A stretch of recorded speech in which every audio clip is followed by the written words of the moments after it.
Porque información, opinión y debate son una combinación clave. En la 92.9, Fernando Paulsen, junto a sus invitados y panelistas, ponen el acento en la revisión y análisis de las noticias más importantes de la jornada. Desde ahora, conéctate en todas nuestras redes y súmate al panel. Aquí comienza Combinación Clave. Empieza tu día con toda la energía natural de Marley Coffee, un café de grano orgánico molido al instante con leche descremada. Prueba el sabor de Marley Coffee en sus 12 exquisitas y variadas mezclas que te esperan para recargar tu día. Con Marley Coffee disfruta tu día con toda la onda. Si detectas algún foco de incendio en las laderas de Parque Met, llama de inmediato al 1466 desde tu celular para dar aviso e indica el sector de referencia de esta emergencia. Más información en parquemet.cl y en redes sociales @parquemetmimbu. ¿Cómo están? Bienvenidos a Combinación Clave. Ya estamos con nuestro panel Jorge Gómez de la Fundación para el Progreso. Jorge, ¿cómo estás? Hola Fernando, bien, ¿y tú? Muy bien, gracias. Y también estamos con Nicole Douglas, presidenta comunal de Ciudadanos. ¿Cómo estás, Nicole? ¡Nicole! Se nos fue la Nicole. Pero estamos, Jorge. ¿Aló? Nicole, ahí estás. Ahí sí. Habías aparecido. Hola. Mágicamente tu voz se sintió por el éter. ¿Y ahora sí estás? ¿O no? No sé, ¿me escuchas? Ahí apareció, sí, te escuchamos. Qué bueno, hola. Solo quería decirle buenos días a los dos. Ya, pero igualmente. Hola, Nicole.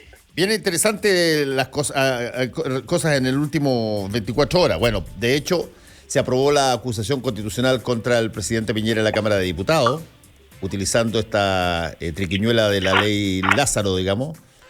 Yo me acuerdo cuando el año 93, creo que fue 92 o 93, el diputado de la UDI, Jorge Ulloa, estuvo creo que 7 horas haciendo el discurso, esperando que llegara el voto que necesitaban para, en esa época creo que eran las acusaciones contra los ministros de la Corte Suprema, pero más importante era el auditor general del Ejército. Y eran acusaciones constitucionales y esperó, un discurso de como 7 u 8 horas para que llegara Pablo Longueira de Concepción. Pero en ese entonces no causó tanto revuelo como este, fíjate. Me parece, o por lo menos no me recuerdo que haya habido tanta situación al respecto. En otros países esto es relativamente estándar a veces, pero aquí, claro, era tan obvio que era una táctica dilatoria para que pudiera llegar el diputado Jackson y completar el quórum que se necesitaba, que, terminó siendo más bien lo que es, en realidad, el filibuster o la ley Lázaro son tácticas dilatorias, ya sea para dos cosas. En otros países se usa de distinta manera. Muchas veces no se usa para dilatar la espera de un voto de alguien, sino que se usa, particularmente en Estados Unidos, tienen un tiempo de discusión las leyes y si no tienen que reintegrarla un año después. Y por lo tanto se usa para forzar negociación parlamentaria.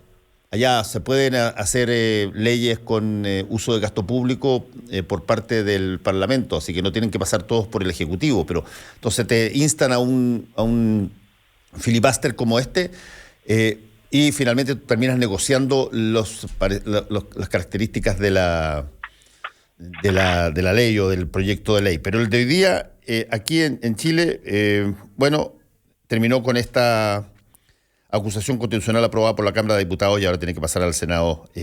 Jorge.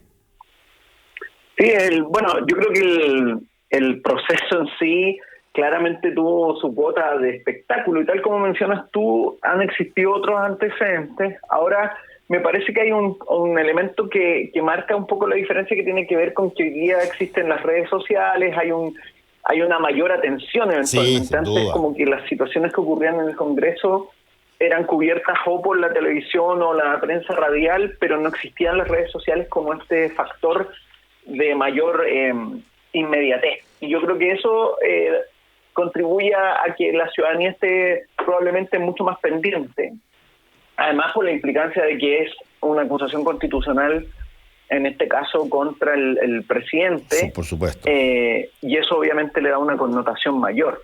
Ahora, claramente uno ve que hubo un nivel de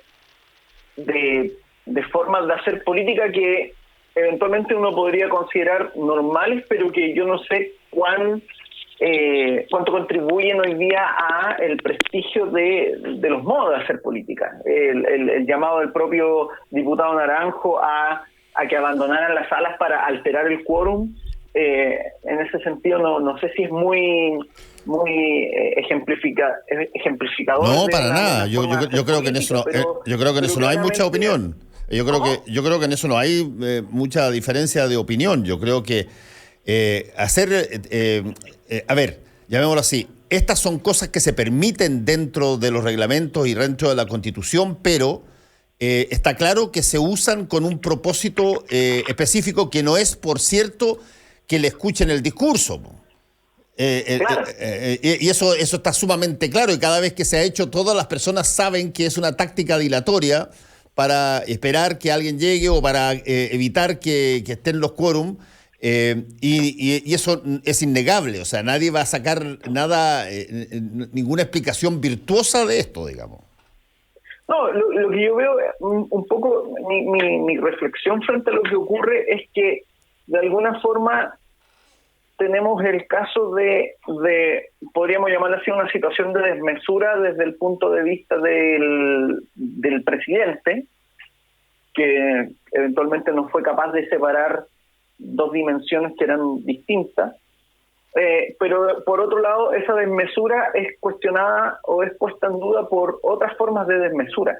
¿Te fijas? Ese yo creo que es como el trasfondo al que yo voy, más allá de la viabilidad de la propia acusación, porque ahí hay toda una discusión respecto a si tiene una viabilidad jurídica, ya se plantea que eventualmente esto es más bien una acusación política, igual puede tener la implicancia de la destitución, pero yo veo que al final, a grandes rasgos, lo que uno ve es que hay una lógica de desmesura que origina el problema, ¿cierto?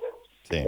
Y que además luego lo refuerza en este proceso. Entonces, contagia todo. Yo eso lo veo con preocupación. ¿Te fijas? Sí. Ese punto me parece que es el trasfondo más importante, más allá de las posturas, porque generalmente esto se analiza desde la postura derecha-izquierda como, bueno, ganó la izquierda, en este caso a la derecha, pero yo creo que lo que hay detrás es un factor de desmesura a nivel político que claramente no sé si se va a corregir muy pronto. Ese es como mi punto en este caso.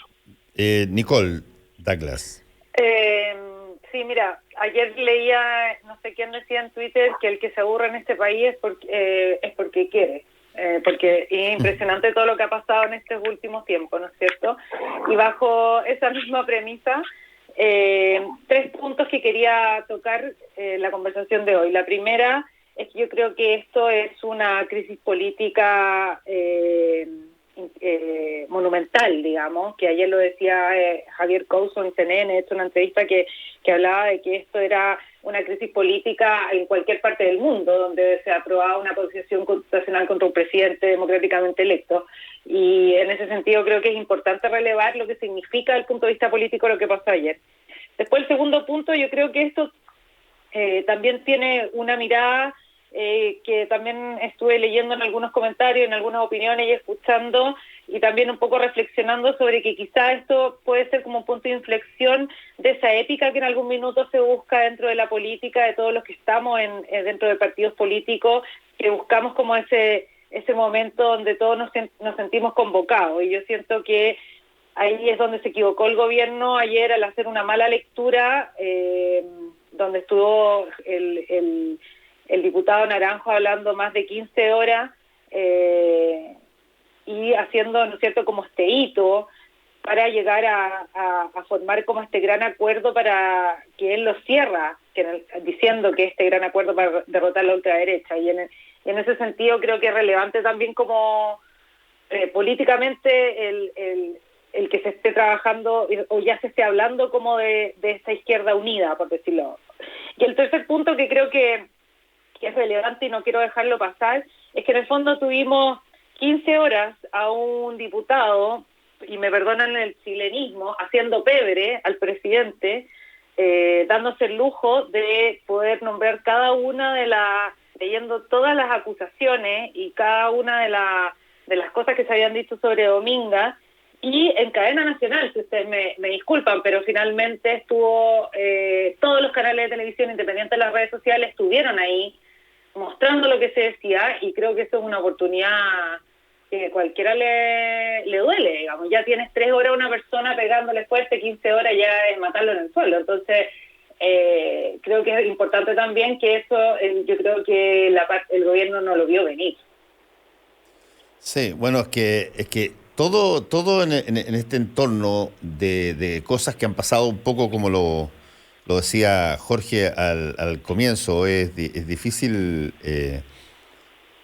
no latearse, digamos, o encontrar que las cosas están fomes, porque la verdad que no, están pasando muchísimas cosas. De hecho, a pesar de todo lo ocurrido ayer y que alguien podría decir, pucha, se va a juntar férreamente más que nunca el oficialismo para resistir el cuarto retiro, hoy día en la mañana no más, ya varias personas del oficialismo han tomado la decisión de votar a favor el cuarto retiro. De hecho, lo acabo de ver ahora en el caso de la senadora Marcela Sabat. Por lo tanto, la situación es tan tremendamente, yo te diría, capaz de alterarse muy rápidamente, y sin embargo, bueno, las cosas están avanzando en otras materias de forma, creo yo, bastante regular. E incluso todo este dislate congresional como que distrae un poco la mirada que en un momento dado parecía que estaba monopolizada por la Convención Constitucional en términos de las cosas que pasaban ahí. Están trabajando ya en el contenido de la nueva Constitución hace algún tiempo y no han habido grandes problemas, y ahora el fenómeno vuelve a estar en los poderes clásicos del Estado, digamos. Jorge. Eso es muy interesante, Fernando, porque de alguna forma lo que había ocurrido en algún momento dado fue que el Congreso vigente había perdido la capacidad de la agenda o su impronta en la discusión política y se había desplazado notoriamente hacia la discusión en la convención. Y hay un factor ahí que es importante en términos de la visibilidad política que necesitan los políticos para mantener cierta vigencia, y yo creo que eso de alguna u otra forma alimenta también estos afanes, es decir, es un Congreso que sigue existiendo y que obviamente si pierde relevancia en la discusión y pierde relevancia en el interés de la prensa, necesitan algún mecanismo y lo van a buscar, porque están los incentivos, a hacerse notar. Entonces yo creo que ese factor también está. Esto no es solo, cuando uno analiza la política, acá no es solo, ¿cierto?, el procedimiento o la discusión concreta, sino que hay detrás otras cosas que impulsan y mueven a los actores políticos. Yo creo que eso también incidió en buscar algo para tener una mayor relevancia o una mayor incidencia en la discusión, porque de lo contrario el Congreso pasaba a un segundo plano, tal como también ocurrió eventualmente con el propio Ejecutivo. En algún momento, tanto el Ejecutivo como el Congreso vigente pasaron a un tercer plano, digámoslo así, y gran parte del foco estuvo en la convención. Entonces yo creo que acá también hay esos incentivos detrás, porque obviamente necesitan mantenerse en vigencia por distintos motivos. Entonces yo creo que eso está también marcando un poco la pauta, y eso va ligado también con el propio proceso de campaña. Es decir, ahí también hay un tema que abre un flanco para volver a una discusión que no está mediada por la convención. Pero yo creo que hay que irse acostumbrando, porque vamos a estar en esto un tiempo más o menos largo en términos como de presencia en medio, a eso me refiero. Ya, pero ¿qué más estar en la agenda que el tema del cuarto retiro que en el fondo ha pasado completamente por el Congreso, y hoy día se tiene que votar el estado de emergencia en la Araucanía, donde también se van a obligar a ciertos actores que no han querido pronunciarse en cuanto a violencia, en este eje violencia-orden que ha instalado Kast en su lenguaje de campaña. En el fondo eso yo lo veo como una oportunidad mucho más grande que esta acusación constitucional, que claramente no va a pasar más allá del Senado porque no van a estar los votos para que pase más adelante, porque no van a estar los 2/3 del Senado. Entonces, yo no sé si es tanto esa relevancia, lo que puede que sí lo tenga, pero creo que dentro de todo lo que está pasando en el país estos últimos meses, o años si queremos, el cuarto retiro y lo que está pasando en la Araucanía pone mucho más en relevancia la opinión de los parlamentarios que van a la reelección.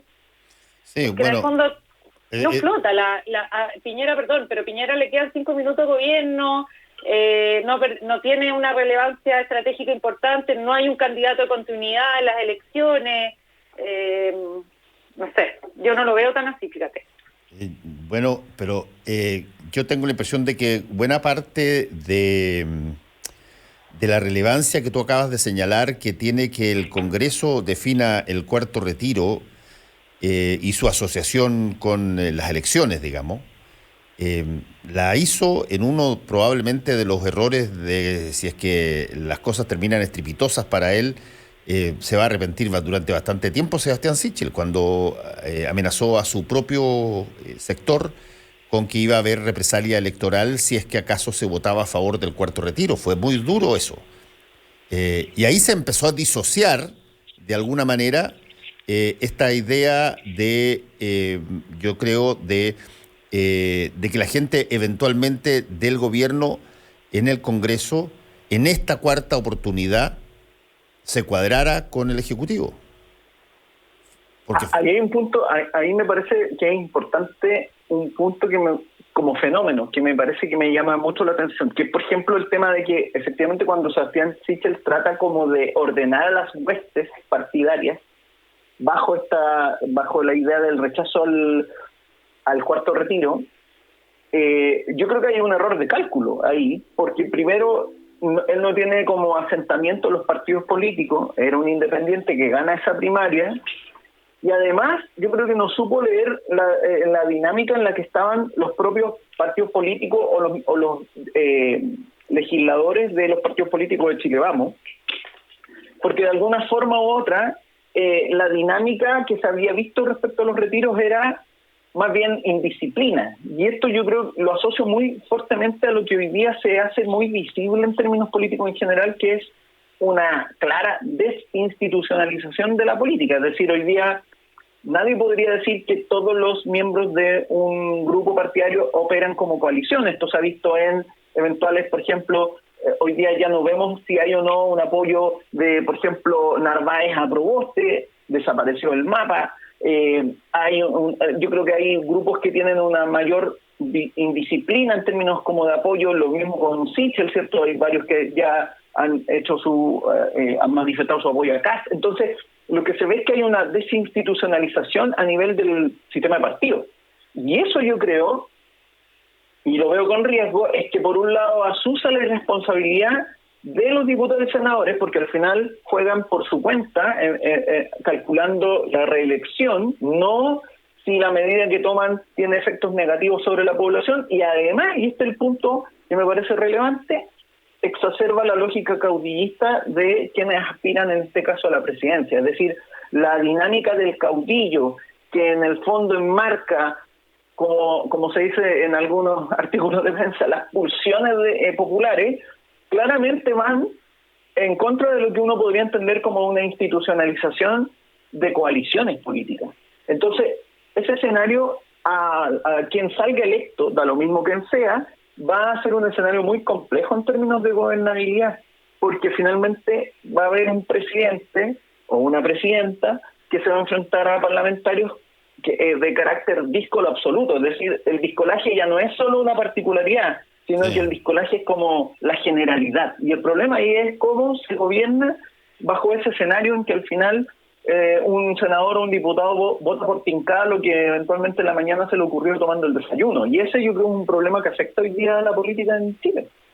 Bueno, y también es parte de esta crisis profunda de los partidos políticos y las instituciones, donde la gente ve que en el fondo se vota en pos de intereses personales. Yo creo que existe como esta sensación instalada, en vez de por un bien mayor o por lo que el partido cree que puede ser lo mejor para el país, etcétera, sino que votan en cuanto que me conviene a mí. Y por eso sale hoy día mismo Marcela Sabat, lo que decía Fernando, diciendo que esto no es por un interés electoral. Entonces, cuando ya tienes que decirlo y ya tienes que dar la explicación, cuando todo el mundo te dice que no es bueno el cuarto retiro, ahí es cuando empiezan a instalarse las dudas. Y ya llevándolo a otro fenómeno, ahí es donde yo creo que lamentablemente Parisi está coleccionando votos, como digo yo. Porque esa gente que está efectivamente tan lejos de este mundo político, él le habla en este lenguaje que los hace mucho más cercanos y le dice, oye, yo básicamente no soy igual que ellos, no voy a votar ni voy a hacer las cosas en pos de mis intereses. Pero ¿cómo no? ¿Cómo no va a hacer las cosas en pos de sus intereses? Hay un interés en particular que lo tiene haciendo campaña desde el extranjero. Sí, estoy de acuerdo, pero no, es que por eso es que yo creo que le estás dando mucho crédito a esa campaña tú. En serio, oye, yo creo que de verdad, mira, el partido político de Parisi fue se creó súper rápido, ¿no es cierto? Fue extrañamente rápido. Está cuarto en las encuestas, cuarto, quinto, peleándola con candidatos oficiales de coaliciones importantes. A mí me interesaría saber quiénes son las personas que votan por Parisi, como fenómeno, digamos, para entender un poco, pero porque tengo la sensación que la gente que está aún más defraudada de todo lo que está pasando y con el show mediático de ayer, más aún, es él el que está haciéndose cargo de esos votos. Pero puedo estar profundamente equivocada, pero es una sensación de entender quiénes son estas personas que finalmente votan por él. En la última elección sacó un 10%, porque tú dices que no venir y decir que salió inconcluso el PCR, eso no es un show, ¿no? Eso es serio. No, para nada, obviamente. Y también creo que es impresentable el vacío legal que tenemos de tener un candidato que nunca ha pisado tierra chilena y ha hecho campaña por Zoom y que esté procesado y que le deba las pensiones alimenticias. O sea, claramente hay algo en la institucionalidad de nosotros que permite este tipo de aberraciones de tener candidatos de ese estilo. Pero hay gente que está dispuesta a votar por él así todo. Por supuesto, pero sí, a ver, en materia de votantes hay de todo y me parece perfectamente justo. Para eso la democracia te da la libertad para que tú escojas a quien tú creas que te representa de forma más conveniente. Y en ese sentido, como yo lo dije en Tolerancia Cero el domingo pasado, la ciudadanía alemana votó por un joven oficial que se llamaba Adolfo Hitler en 1936 y los venezolanos votaron 2 veces por Maduro o 3 veces por Maduro y hoy día pero un porcentaje largo de esa gente que votó por Maduro se considera víctima porque el votante, como lo plantea yo en el Minuto Confianza, la saca fácil. La saca fácil porque no se hace cargo de quién llevan y colocan en ese lugar. Después se sienten agredidos o por lo menos afectados por esa situación que ellos mismos promovieron, muchas veces no leyendo sus programas, no cotejando con otras opciones. La saca relativamente fácil, pero para que la democracia funcione en términos totales, tú tienes que llevar a las personas, por cierto, a los escaños que están en competencia, pero tienes que hacerte cargo si que acaso a quien llevaste te altera o te viola todas las expectativas que tuviste. Hay un punto muy muy importante en eso, Fernando, que tú dices, porque efectivamente el votante, bueno, hay toda una discusión sobre el nivel de racionalidad, si existen los incentivos para informarse bien, si en el fondo el voto es una expresión de, en el fondo, un voto informado o no, si hay más sesgos, etcétera. Hay toda una discusión ahí. Pero a mí me parece que ese es un punto relevante hoy día en el contexto de los sistemas democráticos y en el caso de Chile me parece que también eso se hace visible porque el votante de alguna forma toma una decisión de colocar, por ejemplo, un parlamentario como Florcita Motuda, que luego termina cantando en una presentación.